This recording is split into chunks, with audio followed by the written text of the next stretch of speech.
Hey, honey, can you quit walking? Thank you.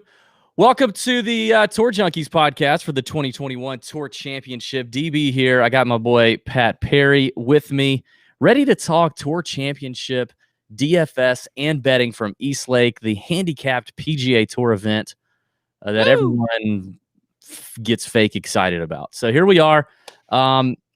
We're going to have a great show tonight. As always, it's presented to you by our friends at fantasynational.com/TJ. Listen, I know you're probably not excited about this week, but, just if you are, and if you want to bet on golf in any capacity at any point of your life, then you should be a member at fantasynational.com. And when you tell them the Tour Junkies sent you, get 20% off any membership level, weekly, monthly, or annual memberships available there. You can try the weekly or monthly, and if you love it and you want to upgrade to the monthly or annual, then you still get to keep the 20% off. And it's the one-stop shop for all you need in terms of stats, lineup builders, matchup tools, betting tools, course history, recent form, blah, blah, blah. It's the best. So Fantasy National, we've been using these guys for years, and all their data is licensed shot link data from the PGA Tour, so you know it's good. Check it out at fantasynational.com/TJ to get 20% off any membership level and help support the Tour Junkies. Pat, we're gonna have a show tonight. I'm not gonna promise it will be a good show, but it will be a show. And we're going to talk about Eastlake. We're going to talk about the Tour Championship from a DraftKings standpoint, probably very little. Then we're going to talk about the Tour Championship from a betting standpoint, maybe a little more there. And then we're also going to tell you about what's coming up next for us and the content schedule for the remainder of 2021, a few changes you need to be aware of. And maybe at the end, if we have bonus time, we might have some fun with we might turn into a fantasy football podcast and break down Pat's draft from the weekend. Pat, I'm drinking. I'm going typical Wild Leap tonight, and soda with a little bit of lime. I know you've had a heavy drink. Speaking of fantasy football weekend, drinking weekend. Yes. I see that you're still pounding them though. You're not letting that liver. I'm not a quitter. I've never been.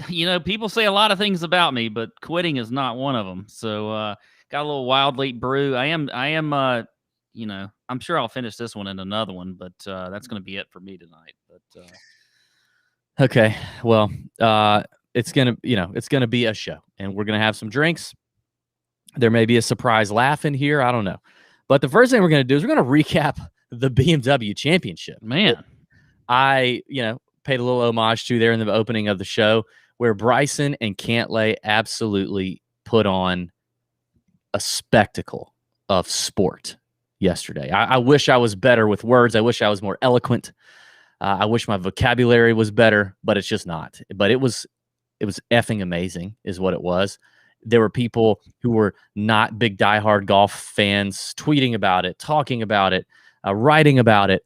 It literally just captured so much attention late on Sunday as these guys went blow for blow. Just when you thought one of them had a massive advantage, they tie again in the playoff. But the whole day, it seemed like from the get-go it was going to be Bryson or Cantlay. I mean, they had clearly separated themselves at Caves Valley, which we said was setting up, be as soft as it is, to be like this birdie show. I wrote up on the betting card article that at the time I wrote the betting article, the only sports books I could find that had a number up for the winning score was like minus 18.5. And I said I would pound that. I would go over on that every time. So if you can find sports books that put up winning totals, for golf events, like we've been nailing that lately. But they won at 27 under. They go to a playoff. But it was just electric action. Cantlay just looked like a stone cold, steel-balled killer. Like he would murder a family member if it meant taking out Bryson in that playoff. And I love to see it. I like Patrick Cantlay. I didn't like it yesterday because it was the second time in my life I've had a ticket on Bryson DeChambeau, and a big one at that, at 35-1 when DK accidentally, mistakenly, somebody nearly lost their job hanging that number up on a Tuesday morning. But Pat, initial thoughts, questions, things you want to bring up about that. I think we should give that some credit. It was an amazing couple hours. Well, it was amazing. The putting display that Cantlay put on was, it was a record performance. It was absolutely unreal. It was amazing. I mean, what was it? Gained over 14 strokes putting. 14.6. It's just unfreaking believable to do that over the course of a golf tournament and then close it out like he did. I mean, it wasn't like he had an easy putt there. I mean, it was good length for those guys, but still, it wasn't like a 5-footer. But there was just so much going on in that playoff. And then now I will say I missed a lot of it because, as you know, and you just said, I had a weekend. Missed a lot of the golf until yesterday. But what I did watch was fantastic. Now, I may get this wrong. Was it in the playoff or was it before the playoff where Bryson had to step off and tell Cantlay to stop walking in his backswing? That was before the playoff on number 14. Okay. All right. Right before hitting his approach shot. Cantlay hits it on the green, makes the birdie putt in front of him. It seemingly was I don't know. It was like a very ominous birdie from Patrick Cantlay from there on out. And then you had Bryson's chip. Was it on 17? That I know we were talking with producer Sam about beforehand. And it's just the glaring weakness in Bryson's game continues to be the around the green play. It is just the one area that he is not getting it done. And when he has a lackluster, approach week, which, that's his next worst category on a consistent basis is his approach play. But when he does and he can't make up the strokes, it's really tough. What's also crazy is not to be lost on Patrick Cantlay's 14.6 strokes game putting. Bryson gained 9.4. 9.4 and lost. Do you think that Bryson is would we consider him though a great closer? Because let's think about this. Actually, you go back to Friday, I believe was the round he shot 60, could have been a 59. And misses a 5-footer to shoot 59. He missed a few short ones in that playoff. Yeah. Or at least one or two that could have been, winners. I don't know. It's interesting to see how good he can play, but then miss or do something wrong in like some pretty big moments. Now, a lot of it's golf. I know that. I'm not trying to say that we don't all do that, but yeah, I could kind of see that. That's the second most strokes he's gained putting in his entire career to the 2020 St. Jude where he gained 10.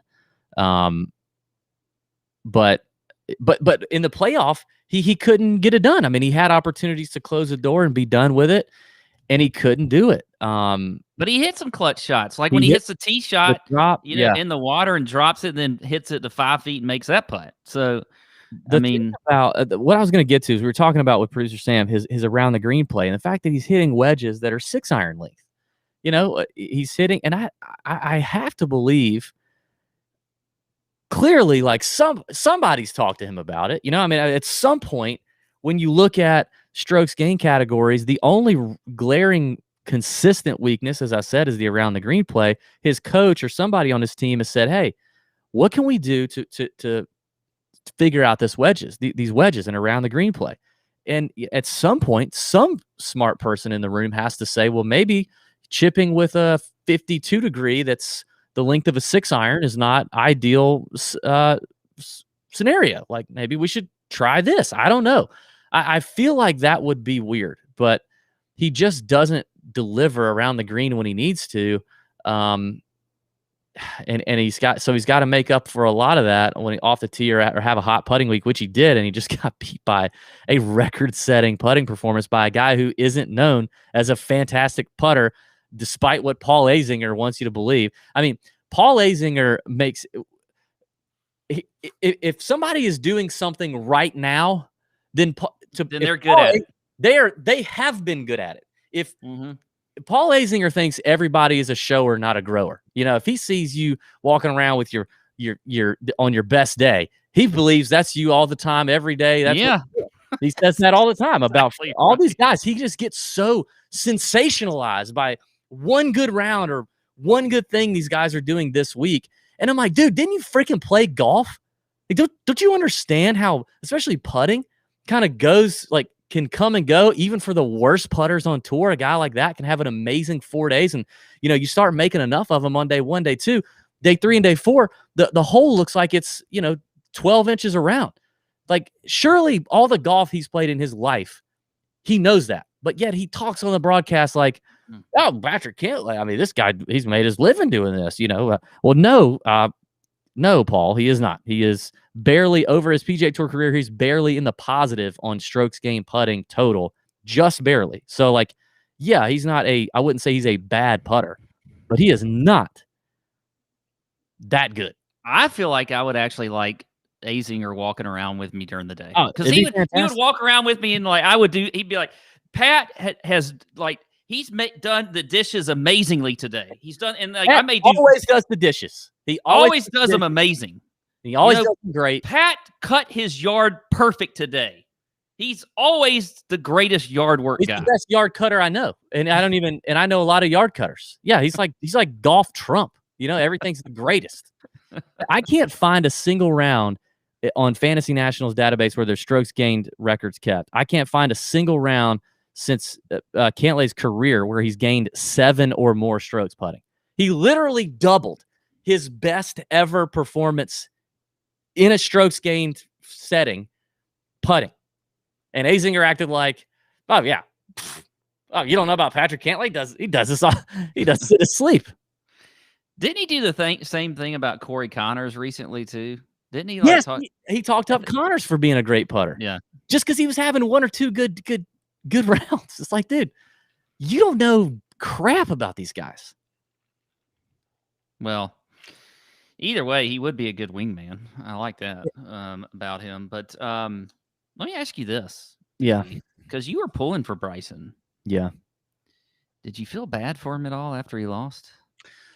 He got heckled by that fan calling him Brooksy, and he told him to get the F out of the course and whatever else. Yeah, I saw that, man. You feel bad about how he gets heckled. So I think some of it's unfair. I do believe some of it is unfair. Now, I know he brings a lot on himself, and I understand that.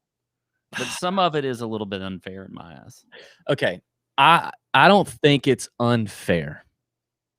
I don't think it's unfair when you are a professional athlete in the throes of competition publicly every day, and especially you add to that some of the things that he has said and done. Yeah, which is what I said in his career. Yeah. But when you are in a public sport and you're in the arena, and there are fans paying money to come see you, and I think it's fair for them to have their favorites, have the heels and the villains. Absolutely. Have the guys they don't like. And I think it's reasonable for fans to, in some ways, heckle a golfer. Now, I think that's very new to golf. I think that's a strange thing that the world of golf is having to wrestle with at the moment, because that's not something that we've typically seen done. It's a gentleman's game. I do think I prefer it more gentlemanly, I guess. I'm saying I think it's fair, but I would prefer it more like what we see at Augusta National. Maybe that's because I grew up there and I grew up going to golf tournaments there, and I feel like that's the way every golf tournament in the world should be run. I don't want to hear I would prefer to not hear the Brooksy calls, even though I don't like Bryson, just as much as I would prefer to not hear somebody go, light the candle, mashed potatoes, diddly diddly, or whatever the Bud Light thing was a few years ago. I don't know. I would prefer not to have any of that. That's my preference. But I think in 2021, as things have progressed and things have evolved, and fans and generations are getting older, and they're used to going to sporting events and pulling hard or pulling against athletes. I think it's fair. It did kind of get me when I was like, oh man, that just sucks. Like, to fight the way he fought for 6 extra holes, to be walking off, handing the hat to the kid, great move there, handing the hat to the kid, and to be walking off, and just for some, Mick Ultra drunk, lubed up douche lord to say Brooksy after he passes because you're scared. You want to say it. You want to say it loud enough that your buddies around you think it's funny and they can give you credit for saying it loud enough, but you almost don't want him to hear it at that point. Like, if you really want him to hear it, then you say it when he can see you.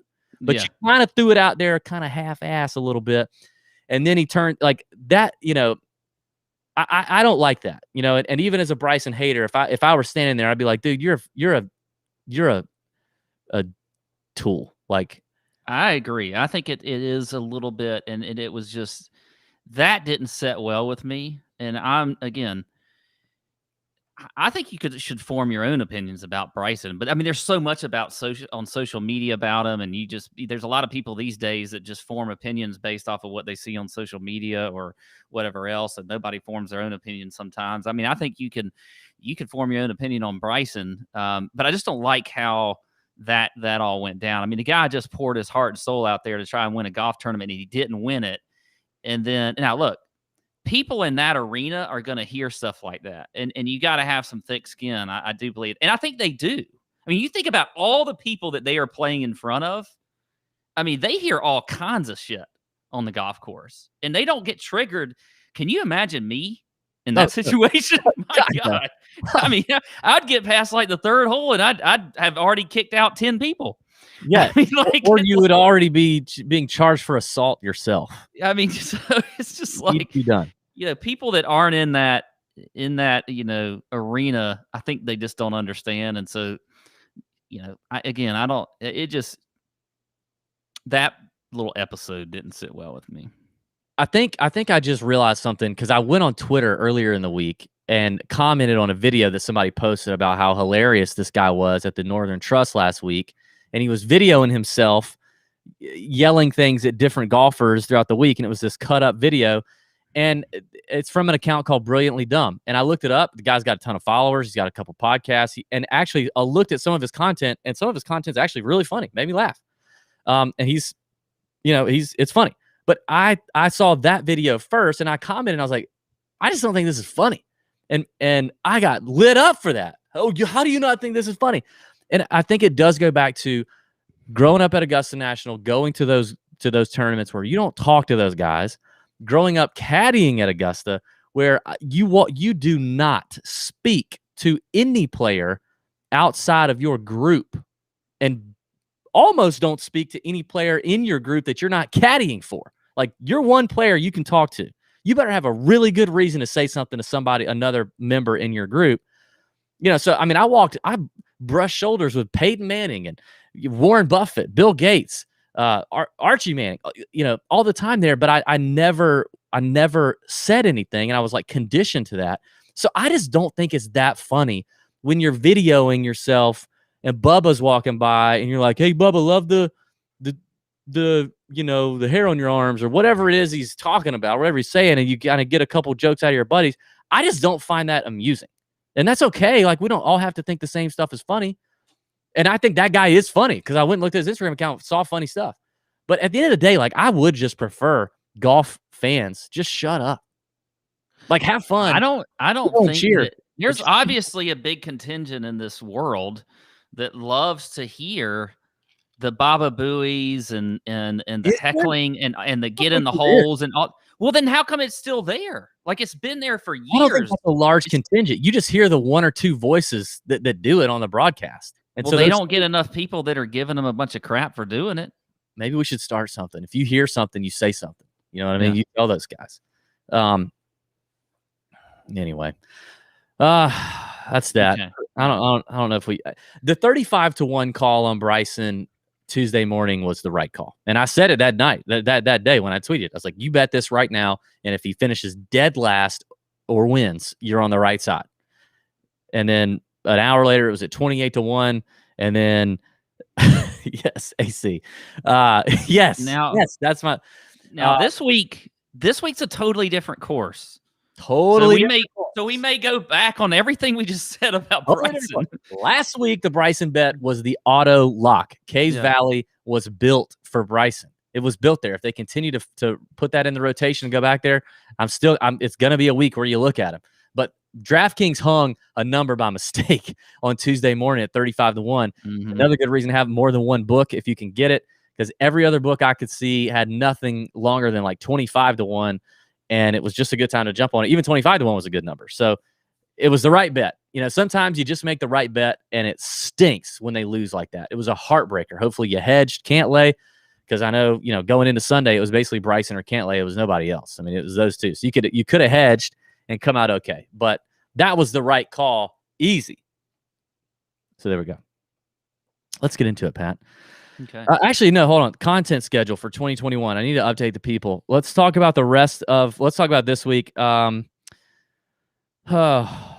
right. This week, the Big Balls betting card is going to be, I'm going to have a betting card out this week. Maybe. And it might look a little different, and it's going to be unofficial. But anyway, up 41 units for the 2020-2021 season, by the way. Other than that, we might not have any other content out. I don't know. AC may write his DraftKings preview recap article. AC, you tell us if you are in the chat. I'm pretty sure he probably will.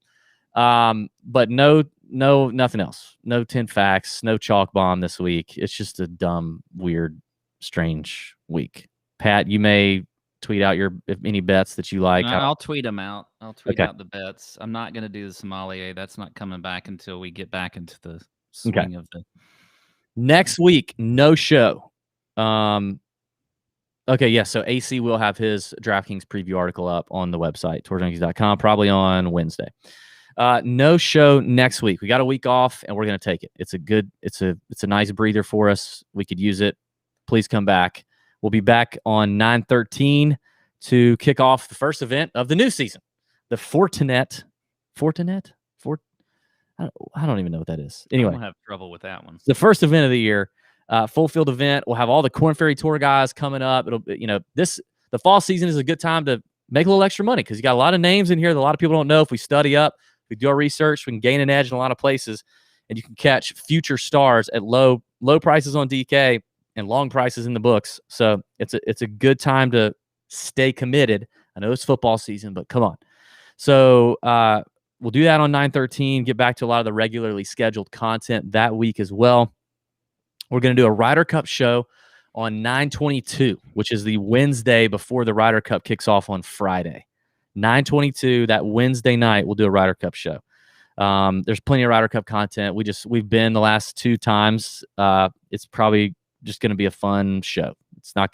We'll talk some bets maybe, but it'll just be a fun show. We love Ryder Cup. Be a good time. The Sanderson on 9/27 starts 8 shows in a row until the week before Thanksgiving, and then nothing until January 3rd. So 8 shows in a row with the Sandersons, all fall swing events, full slate of content that week, a separate DFS show, separate betting show all those weeks, Big Balls betting card, Chalk Bomb, all that kind of stuff. By the way, Chalk Bomb is getting a little bit of a makeover as well. So expect that. That's going to be good. And I think that's it. That's the content schedule for the rest of 2021. So off next week, back on the 13th. Then the 22nd, then the 27th, and we're off and running. Anything to add there, Pat? No, I think that's good. Doing all the shows we do, man, you get a lot of aches and pains, man. We've been telling some folks for the last few weeks about the aches and pains and about our friends at Relief Factor. If you got aches and pains, exercise, injuries, just getting older cause you some problems, man. You're missing golf. You can't sleep. Our friends at Relief Factor were invented in a health clinic in Seattle. 100% drug-free and contains 4 key ingredients that do a lot of stuff to activate a lot of stuff to help your body's response to pain and inflammation. And there's tens of thousands of people using Relief Factor, including us. Our buddy John says that he's got some relief in his shoulders and knees. He can swing. He can go fishing a little bit easier, all that kind of stuff. For me personally, wakes me up, gets me nice and lubed up before I go to the gym in the mornings because I'm not so tight and like tense and I'm loose, so I can really push that weight, dog. Been using almost a month, so probably 2 months now. So if you got everyday aches and pains, remember Relief Factor is 100% drug-free and designed to be taken every day so you can get out of pain, but also then stay out of pain. And the only way to know if it's going to work for you is to do what we did and try it for yourself. And the best way to do that is to order a 3-week quick start, discounted at just $19.95 plus shipping and handling, so it can't be easier. Just go to relieffactor.com/Tour Junkies, all one word, and order a 3-week quick start. You'll be glad you did. Again, to claim your 3-week quick start for $19.95, go to relieffactor.com/Tour Junkies. All right, Pat, tell us a little bit about Eastlake, what we need to know, and let's get into this. We know about Yes, Tour Championship, Eastlake Golf Club. It is a par 70, 7,346 yards. We've got 30 players in the field, no cut. Is it confirmed 30? Is Patrick Reed playing? No, not. I don't. He hasn't confirmed or gotten out yet, but I don't think it's happening. Yeah, so maybe 29. Anyway, you got Bermuda Greens on this course, which will run extremely quick. This is definitely a course that is a thinking man's course. It is, doesn't necessarily favor bombers like we saw last week. It's a totally different course. Classic Donald Ross design with a Reese Jones update in 2008. Usually you get very thick Bermuda rough, and I can tell you from personal experience playing this course about a week after the tournament, it is very difficult to hit out of that rough. You've got zoysia tree-lined fairways, and hitting those fairways, I think more so than normal on this course is key. Is driving accuracy and fairways gained, which is something that's you'll see on Fantasy National. You got 2 par 5s here. The 6th hole is very reachable for these guys, and then the 18th would be reachable for your longest hitters. Again, this is definitely going to be an extremely tough test. You will not see scoring at all like Caves Valley last week. Typically anywhere around like 10 under will be the number that wins. Now I'm saying that not counting the strokes that are given to the players leading up to this. But if you just kind of listen to what some of the players say talking about this course, they emphasize hitting fairways. You just can't attack these greens from that thick rough. I mean, you just cannot do that. Ball striking is going to be keys. There's going to be key. And then when you look at some of the slopes and runoffs around these greens, I do think scrambling is something that's going to be something you want to look at. So overall, I'm expecting another extremely tough test out of this course. They've gotten a lot of rain lately. So I think that could be something that's interesting to look at as far as how tough it might play. The greens, that could soften up the greens, but then it also could mean the rough's a little bit thicker and hitting fairways is even more, of just something that these guys are going to be able to do. But looking at, for me, stats, definitely looking at form, driving accuracy, I mentioned, ball striking, scrambling, and, I'll look at some putting on Bermuda. Past champions. We had DJ last year, Rory in 2019, Tiger in 2018, Xander in 2017, Rory again in 2016, and Jordan in 2015. So there you go. That's the course breakdown. Very nice, Pat. That was very, very, very nice. I saw a stat earlier. Since 2010, Tour Championship winners have averaged more strokes off the tee than on approach, which is very rare. Normally, that is never the case. So I thought that was interesting. So off the tee matters here for sure. I don't give a rip about a stat. I'm not looking at a stat. I'm not thinking about looking at a stat. I'm not thinking about looking at a stat. I'm looking, if it's DFS, it's ownership, it's lineup construction, it's value, and it's course history, and that's it. Because, I mean, all these guys are coming in good form, in relatively good form, right? There's some that are definitely hotter than others. I mean, nobody's coming in form like John Rahm's coming in form, right? There's electric form. And then there's like good form, short term, a little bit better, long term, whatever. They're all coming in good form, right? So I do think history matters here because Eastlake is an interesting golf course. We both played Eastlake, and it is a place that I think, favors a certain type of player. I love that comment, Charlie Oliver. Give it to him raw, DB. That's what I'm doing, raw. No, I'm not, slapping a Jimmy on with some stats. Forget that. I'm just going, I'm raw dogging it. For betting, it's value. It's understanding the bet because there's some interesting ways you can bet this golf tournament. It's definitely value when you consider finish position, what these guys can do to get hot and shoot their way up a leaderboard or win a matchup or whatever that may be. It's obviously course history form as well there, but value. And for DFS, a lot is going to depend on your lineup construction and ownership. I did some research, Pat, last year. I thought this was very interesting. I'm going to pull up a graphic here, Sam. Let me see if I can do this. I'm jacking some stuff up. Last year, this was if you're watching on YouTube, this was the winning lineup at the Tour Championship. Now, what do you notice about that winning lineup made up of Justin Thomas, Xander Schauffele, Scotty Scheffler, Tyrrell Hatton, Sebastian Munoz, and Mackenzie Hughes? They use a total of $46,800 in their $50,000 DraftKings salary cap, and they scored 562 points. That was the optimal lineup for DraftKings. What do you notice about the lineup there, Pat? Well, you got two guys in the 5K range for one, which you don't typically see a whole lot of guys in 5K, but you do this year or this week for the Tour Championship. Yeah, you also don't see the winner. DJ won last year, and DJ was not in there. You know, what's unique about the DFS slate this week is the guys where they're starting, they're going to go ahead and start with the finish position credit that you get on DraftKings. Yeah. They're going to start with that immediately. And as they change, that will obviously change, right? So DJ or Cantlay is going to start with the winning bonus points that DraftKings gives the winner. If he falls to second place, that's going to drop, right? Other than that, the scoring is all the same. So it is possible that the chasers, the guys below the Cantlays and the Finals and the Brysons and the Roms up top, like it is possible if they make more birdies and eagles and they score more, they can score more points even if they don't finish there. That can happen. So the other interesting thing to think about is ownership is with this 29 players, right?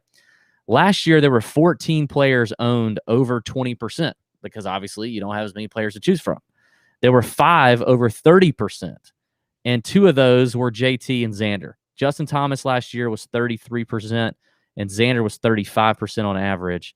The 2 5K guys you mentioned, Munoz and Hughes, were 15% owned on average. The total ownership average for that lineup, that optimal lineup, was 150%. So it's going to feel really different than most DFS weeks. But notice that they left over $3,000 on the table. And they didn't have the winner in that optimal lineup. So it's just something to think about with how this whole thing won. And DJ won by 3 shots. I mean, he won it. Nobody came into last year hotter than DJ, and he kept it going, and he won by 3. So he won by 3, and he wasn't a part of the optimal lineup.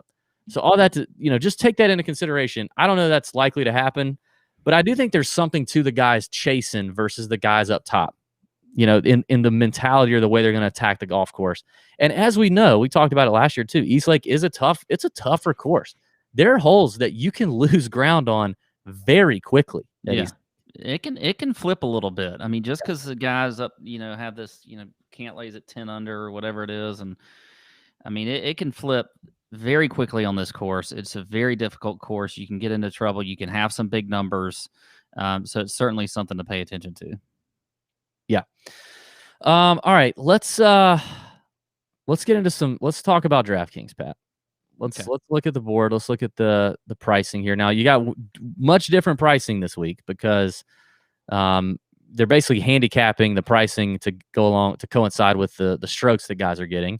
So you've got Patrick Cantlay all the way up at 13.4.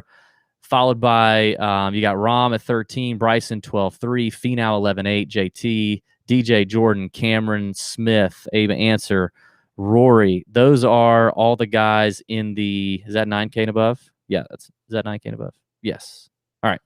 So any thoughts here, any early leans, guys you want to avoid, that kind of stuff?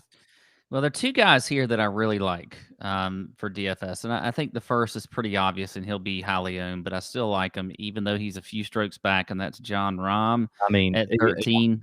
I absolutely love him. I mean, he's playing so well right now.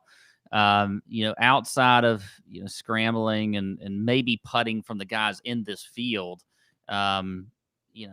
he's still the best in the world right now. Jon Rahm at 13. I love him this week. And then the next guy down that I really like is Cam Smith at 10-1. I think Cam is a really good play here this week. I don't only like him in DFS. I love him in betting as well. And, I think you can bet him actually outright with the strokes. I think you can also bet him outright just to win the tournament without the strokes. So I'm a big fan of Cam Smith this week at 10-1. Wow. Okay. Cam Smith starting 5 shots back. I mean, he's one that can definitely get hot. I mean, we've seen that happen. I don't love that his best finish here is a 20th. It doesn't, I think the driving is the issue. He even talked about that, last week when he nearly won the Northern Trust. He talked about that it always boils down to his driver, and he lost the Northern Trust with the driver. Like the driver is not typically an asset for Cam Smith. That is the area where he struggles in terms of spraying it. I think that's probably why Eastlake has jumped up and bid him. Now, I definitely think he's basically a few more fairways away from being able to go really low, as we've definitely seen him do. He's not one that I've been on though. My fade is Bryson. Like I think that even though Bryson is only 3 shots behind, this is definitely not a spot build for him. His best finish here was in 2019 at T12. He is on record mentioning Eastlake as a golf course that mitigates distance with the bunkering in front of the greens and things like that make it hard for him to run the ball up from the rough or fly certain short par 4s or whatever it is. He's on record as saying that this golf course mitigates his distance, and his record here, even though limited, is kind of shown that it does. I don't know if you want to factor in what yesterday does for him. Does it motivate him? Does it light a fire under him and make him just really freaking pissed and he's going to go burn it up? Or is it going to kind of crack at him a little bit? So I think I'm out on 12.3 Bryson. I couldn't agree more with Jon Rahm. It's so hard to avoid Jon Rahm, at 13, considering the form. It feels like he's in the DJ zone of last year when DJ came into this thing an absolute world beater and he just kept it going and it was done. John could have easily won the last 2, 3, 4 times he's teed it up. So I think Rahm is the play here. I don't think Cantlay is the play either. But with the price and the 14.6 strokes gain that he just had, had that not happened, literally a PGA Tour strokes gain data era record of putting, we wouldn't be talking about Patrick Cantlay up here at the highest price guy and getting shots. And his best finish here is 20th, right? Isn't that his best finish? So it's not like this place has been great for Patrick Cantlay either, which is a little weird. No, I agree. Let me say this too, and going back to, obviously I mentioned that I do think on this course, driving accuracy is something that's key, but you also, and you see this a lot every week, not just this week. If you look at the top guys over 10-1, and that starts, so we start with Cantlay at the top, and then you go down to Cam Smith. The best one in the field, if you're just looking at the last 24 rounds, for fairways gained is Jon Rahm, 15th. The next best is actually Cam Smith. So really, I'm seeing comments about, Cam Smith can't drive for shit. Now, obviously, we think about the fact that, he did say that himself. So that's what he did say that last week. Well, yeah. And he also sprayed that one way out to the right. It was just awful. My point is, though, is that these guys all up top, they are obviously the best in the world right now. They're going to figure it out in other ways if they're not hitting every single fairway. And let's just look at it. Bryson's 29th in fairways gained. Cantlay's 19th. Finau's 23rd. Justin Thomas is 26th. So all of these guys up top have a little bit of accuracy issues. But does that mean you're going to fade them all? No, I'm not. No, I'm not going to do that. Speaking of accuracy issues, I think I'm my next play. I mentioned Rahm. I'm going to play Jordan at 10.4 and starting at 4 under.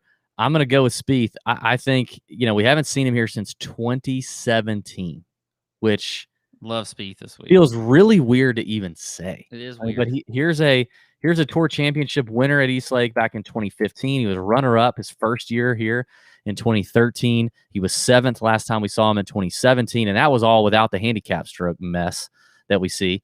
I think this actually is an interesting spot for Jordan. I don't love that the driver's been a little wonky in terms of accuracy in the last couple of events, but I feel like he's going to turn it up here and be very grateful to be back in 2017. And I love a chasing Jordan Spieth. I just do. I love to see him chase. So I like him at the -4 number I think he's one that could actually track down Cantlay and get it done. So that's it for me. I like Spieth too. The 8K range, the clear-cut favorite here is Xander Schauffele. The guy has the lowest 4-round score in 2017 and 2020. I mean, he won. He was the winner in 2017, but he didn't win it was weird. And then last year, he actually had the lowest 4-round score again, but still fell short of DJ. Clearly, Xander loves him some Eastlake, and he starts at 2 under. But and I think that's getting a little crazy. 8 shots to make up ground on 8 shots with guys like Cantlay, Rahm, Bryson, JT, Jordan, DJ in front of you, Rory. That's really tough to do. So I don't know that Xander's going to win, but I like him to score a lot of birdies, and I like him to make a lot of noise and finish maybe top 3 for sure. And I think he will be one of the most popular players, and I'll probably play him anyway. I may not put him in a Rahm lineup, or if I did, maybe I don't know, maybe I would. I mean, you can go to a couple chalky players and then just get weird with it down at the bottom. But contest selection, we didn't even talk about that. Contest selection is very interesting too, but I would just stay away from like massive contests with a lot of entries, so you don't have to have the optimal lineup. But I'm gonna go Xander, and I'm gonna go English. 8.7K, 4 under is English's starting position.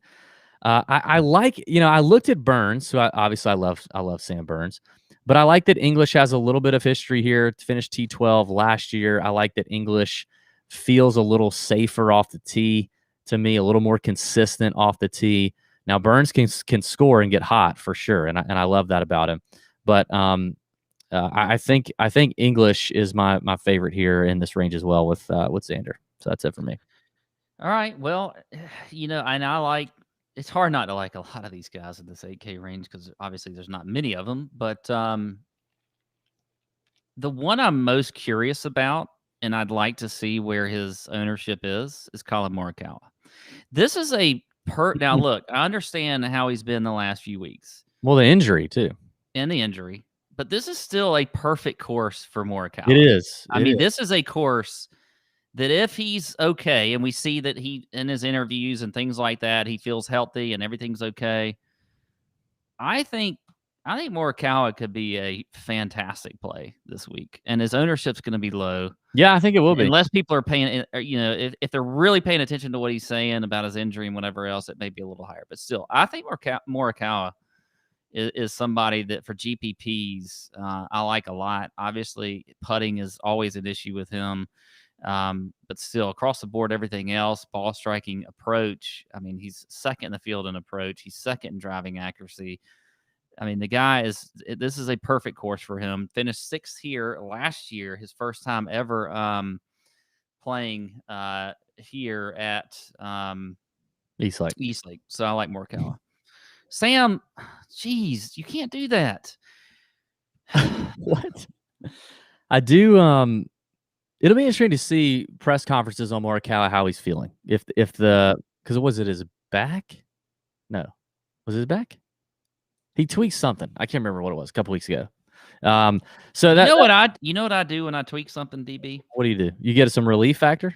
No, I drink more. I drink things because you know what? When you drink things, I'll drink to that. When you've got a little, well, I mean, I probably shouldn't say that, but anyway, sometimes you just got to celebrate life's little victories. DB. Oh yeah, like when you're on the golf course and maybe you cut one around a tree because you hit it in the woods and you hit it on the green or something like that, or you hit a drive over 240 yards. You might want to celebrate that, like I would. Okay. So I'm going to do that with a little Arnold Palmer Spiked. Okay. It's a classic taste of iced tea and lemonade that we already know and love. 5% ABV. Okay.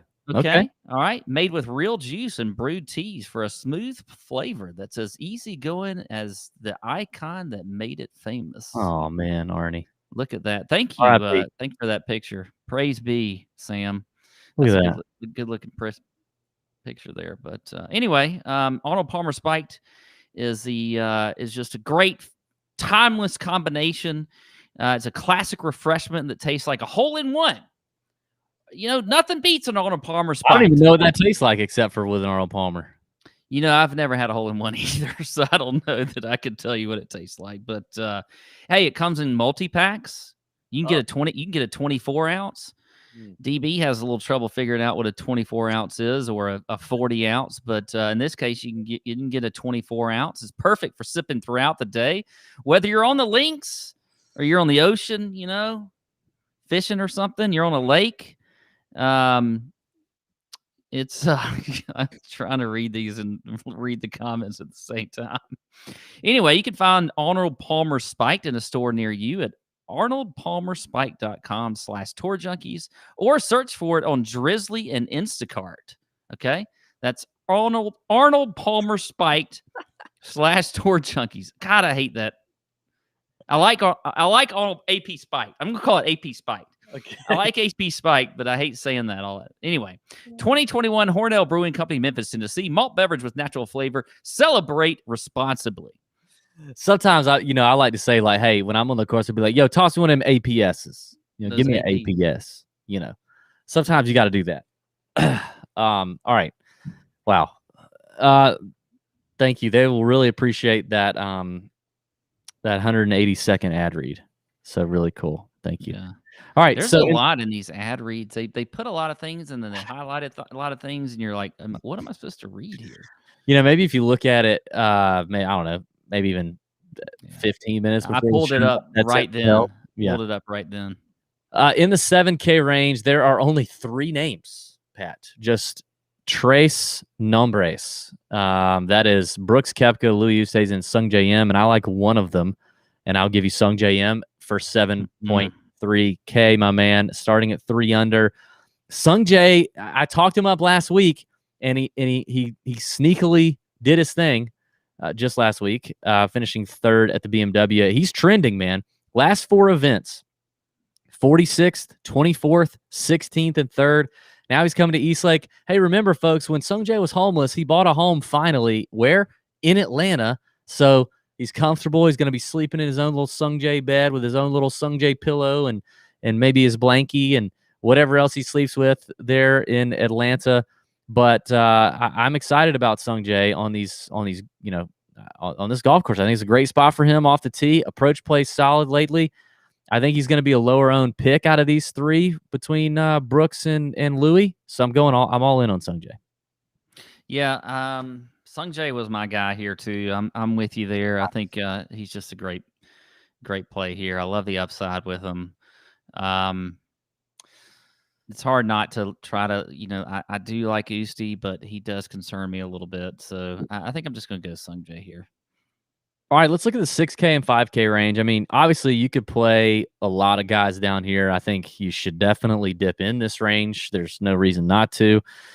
There's win equity down here. Not win equity in terms of like going to win the whole thing, but like there's guys down here that could shoot the lowest score without the strokes, if you know what I mean. You got Scotty Scheffler at 6'8", Jason Kokrak 6'6", Decky 6'4", Connors, Berger, Neiman, Sergio, which of course plays well the week or plays terrible the week I play him and well the week I don't. Yeah. Stifler's mom, Stuart Sink, another Atlanta resident, Billy Horschel, and your boy, Honey Mustard. Honey Mustard! Yeah, I just don't think should be here. It just makes me mad. He played his way in. What are you talking about? Be here. His whole year he sucked. He played good for 2 weeks, and here he is. I think that's a terrible. The points are all out of whack. There's no reason EVR should be here. That's the one name in this entire 29 male list that I look at and just go, nope, shouldn't be here. EVR. He shouldn't. I like EVR this week. I think he's a good play. Good. Grand. He just finished top 5 last week. No, actually, I do think he is a good play.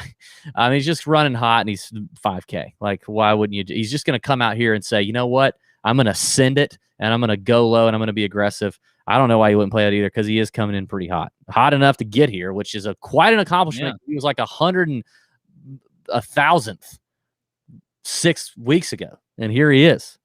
So yeah, I mean, obviously, he's a play. I mean, Daniel Berger at 5'8". Yeah, love Berger. Is an auto bet. Now he I don't think you're going to be like, if you're playing Rahm and Xander and then you're going to go down to Berger because you think nobody's going to play him in the 5K range, you're wrong there. Like Berger's going to be scooped up. I can tell you that a lot. He's going to be scooped up. His history here is kind of funny if you look at it. The last 3 times he's played here, he's finished 15th every single time. Yeah. The first year I ever went to Eastlake was also his first year that he ever made it to Eastlake. And I remember following him around and following Tori Slater with him, his girl. I don't know if you've ever seen her, but. Yeah, I don't think that's her. Is that her name? Yes, her name is Tori Slater. I thought that was like a 90210 person. That's Tori's spelling. Okay. Sorry. And definitely worse looking than Tori Slater. Tori. Sam, he's already Googling her. But yeah, Berger is there. Hideki is easily my favorite play. Hideki loves this place. He's at 6'4". He's playing great. Hideki isn't definitely an auto play. I love Connors at 6'2", and I love Scheffler at 6'8". Scheffler went stupid low here last year. We were all over him coming in here last year. He had a low round on Saturday or Sunday, I think. Finished well. Scheffler and Decky are probably my two. Scheffler, Decky, Connors, and Berger. I love all those names down here. I think they're fantastic. I would start a lineup with those 4 seriously, and then just pick whoever you want up top. I think those guys are studs. Would you not look at Billy Horschel at all? Nope. I mean, Billy Horschel just makes it to the Tour Championship every single year. Good plays well on this course. Was second here in 2018. Yeah. Dead last year. Last year. But still, Billy Horschel hasn't had a top 10 since February. I don't care. He comes into the playoffs and he still makes it. His best finish since February is 17th in August. 17th. How is he here? I don't know. Now I'm getting into like Pat Perry high pitch voice. I don't understand how Billy Horschel is here. Does he have a lifetime exemption because he gets here all the time? Because apparently he has like a lifetime exemption. I can't stand Billy Horschel and EVR should not be here. That pisses me off. Who is 31 and 32? Hey, look, Billy is second in the field and putting on Bermuda over the last however many rounds. Sure, you can find. He's 7th in driving accuracy. I mean, I don't know. I think Horschel could be a decent play. He's probably going to be one of the lowest owned people in this range. You're right. Which, if that's the case, him and Stuart Sink. KH Lee was 31. Give me electric KH Lee. I'd rather have him. Charlie Hoffman was 32. Your boy Alex Norman was 33. Siwoo was 34. I mean, we're coming. What are we doing here? It's 30. Well, there's 30 players. Why would you not take a flyer on Billy Horschel? I get it. I mean, I listen. I can't blame you for taking a flyer on literally anyone, but I know that's what I'm saying. That Billy Horschel and EVR are even here. Those two guys should not be there. They shouldn't be there. All right. Let's talk betting, Pat. The betting board is interesting. You got a couple different ways you can bet. You can bet with the handicap. You can bet without the handicap. Personally, I definitely find without the handicap much more interesting. That's going to take your lowest 72-hole score. I'm looking at outrights and top fives tonight. As of now, recording this on Monday night, let me make sure one more time. As of now, I don't see any matchups available. Nope, I see no matchups, so we won't be able to talk matchups tonight. But outrights and with and without starting strokes, as well as top fives. Again, 29-man field event, so top 5. That's like the equivalent to a top 10, I guess, in a regular field event. That's kind of what we're looking at. Pat, let's start with the starting strokes. Okay. With starting strokes, handicapped event, looking at the top of the board, you got John Rahm at 3.5 to 1. Cantlay 4 to 1. Bryson 5.5 to 1. Tony 7 to 1. JT 14 to 1. Jordan 18 to 1. DJ 20 to 1. Xander 25. Rory 25 to 1. Are you touching any of these guys? Well, I think of all of these that are right here that are getting the strokes, why'd you take that down, Sam? You want me to go first? Yeah, you go first. Good God. Finau is the shortest number I'm looking at. It's 7 to 1 without the strokes. He's 2 shots behind. Now, does it feel like Finau winning 2 out of the last 3 weeks would be very strange? Yes, it does. But I mean, so does Stuart Sink winning twice in the same PGA Tour season at 47. But also with the handicap situation, he's not really going to win, right? Like that would also be a very Tony Finau event to win. Like if he gets beat by Xander again for the 3rd year in 4, where Xander has the lowest 72-hole score and Finau still wins the FedEx Cup because he had 6 shots on Xander. Did he really win? Like, so I think with strokes, Tony Finau is safe. Is the shortest I'm willing to go, because again, I hate betting short numbers in golf. 7-1, that's it. But what's more appealing to me is actually on PointsBet. JT and Jordan Spieth have better numbers on PointsBet. They're both 4 under. They both start at 4 under, so 6 shots off. Both of those guys, world-class players, as we know, and can go stupid low and stupid deep when they're on. Jordan is 25-1 on PointsBet with the strokes. JT is 17-1 on PointsBet with the strokes. So they got to make up 6 shots on Cantlay, and they got to run down Rahm and Bryson and Finau and Cam Smith. Tough to do, very tough to do. But those 2 guys and that value, if you can grab it now, because they are shorter on DraftKings, I think is worth the play. My favorite one there is Jordan at 25-1. JT just can't seem to get it together and put 4 together, but Jordan at 25-1 with strokes, Tony Finau at 7-1 with strokes, and JT at 17-1 with strokes. It'd be the only ones I'd look at. Okay, I never saw Jordan at 25-1, but It was on PointsBet. I'd be all over that. I saw it like around 18-1, so that would be my On favorite. PointsBet, he's 25-1. Big fan of. I don't believe that, actually. I'm looking at it right now. He is 25 to. I just refreshed. He's still 25-1 on PointsBet with the strokes. Huh. So 6 shots, 25-1 on a course he's won and finished runner-up. Yeah. I believe you now. It's there. Yeah. I mean, I would be all over that right now. Yeah. We need to bet that this second. Okay. Sam, send that in. You do your picks, and I do like Cam Smith, though, as I mentioned earlier. I think he's at 28-1, not on PointsBet, on DK Sportsbook. I like him at 28-1 at the 5 under number, 5 shots behind Cantlay. Big fan of Cam Smith this week. Another one. You mentioned. I think Sungjae. You look at Sungjae. I think that's a good number for him. I believe he is at like 30-1, 35-1, no, 40-1 at, he's at that 3 under number starting out. I think that's about as far, and that's even a reach, but that's about as far as I would maybe look. Okay. Let's talk without starting strokes. I like these a little bit better because I can get a little longer here.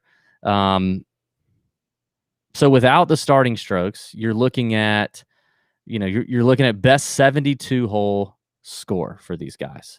Jon Rahm is your favorite at 6-1. You got to go like 9 names deep to get to Patrick Cantlay at 20-1. So Rahm at 6-1, Xander 11-1, Rory 12, DJ 12, JT 14, Bryson 16, Jordan 16, Brooks, Cantlay, Louis, Tony, and Scheffler at 20-1. Sungjae is at 35-1 there, and I like that one. I like him 35-1 without the starting strokes to have the best 72-hole score. I talked about him a minute ago on the DFS side. I like him a lot at 6-1 for a top 5. Top 5 finish for Sungjae. I like that a lot. Right below him, what I like more is Hideki at 35-1, best 72-hole score and 6-1 top 5. Hideki absolutely feasts on Eastlake every year. He loves this place. Now he comes in great form. I'm buying that. And then finally, oh crap, that one got shorter. Oh no, PointsBet. PointsBet has Harris English at 35-1 as well. DraftKings has him at 25-1. But PointsBet has him at 35-1 right now without the starting strokes. So I like that outright. Those are my 3. That's it for me. Okay, well, I had English as one of mine. I like that. I like Jordan without the strokes. He's at 20-1 on PointsBet. Okay, that's kind of weird. What's wrong with it? It's just weird. Like, yeah, the value on the with strokes number is good because he's 25-1 with the strokes and he's 20-1 without. I mean, I guess either way. It's probably the same. I guess, huh? Then I like Sam Burns 35-1. Now, it hasn't seemed to close lately, but I still think this is a good course for him. Sungjae at 35-1 was another one that I liked. Look at you liking Sam Burns and me not mentioning him. That's weird. I think Sam Burns is I'm glad you finally came around. I've been talking to you about them for the last 3 weeks. I bet on it. I bet on him at the damn Farmers, and he lost when he could have won me a good amount of money. I had him at 151. Yeah. Was that at Farmers? I don't know. Which one was that? I have a terrible memory. Is that it? Are we done? I think that's it.